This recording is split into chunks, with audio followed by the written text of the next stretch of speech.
मोमिनो, जो पाकीज़ा और उम्दा माल तुम कमाते हो और जो चीजें हम तुम्हारे लिए जमीन से निकालते हैं उनमें से अल्लाह की राह में भी खर्च करो, और बुरी और नापाक चीजें देने का कस्द न करना कि अगर वो चीजें तुम्हें दी जाएं तो बजुज इसके कि लेते वक्त आंखें बंद कर लो, उनको कभी न लो। और जान रखो कि अल्लाह बेनियाज है, खूबियों वाला है। शैतान तुम्हें तंगदस्ती का खौफ दिलाता और बेहयाई के काम करने को कहता है, और अल्लाह तुमसे अपनी बख्शिश और रहमत का वादा करता है, और अल्लाह कुशाइश वाला है, सब कुछ जानने वाला है। वो जिसको चाहता है दानाई बख्शता है, और जिसको दानाई मिली बेशक उसको बड़ी नेमत मिली। और नसीहत तो वही लोग कबूल करते हैं जो अक्लमंद हैं। और तुम अल्लाह की राह में जिस तरह का खर्च करो या कोई नजर मानो, अल्लाह उसको जानता है, और जालिमों का कोई मददगार न होगा।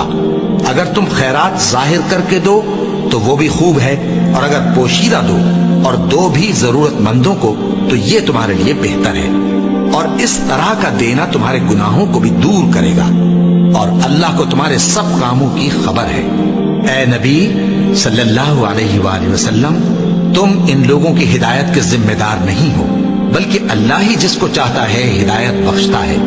और मोमिनो, तुम जो माल खर्च करोगे तो उसका फायदा तुम्ही को है, और तुम तो जो खर्च करोगे अल्लाह की खुशनुदी के लिए करोगे, और जो माल तुम खर्च करोगे वो तुम्हें पूरा पूरा दे दिया जाएगा और तुम्हारा कुछ नुकसान नहीं किया जाएगा।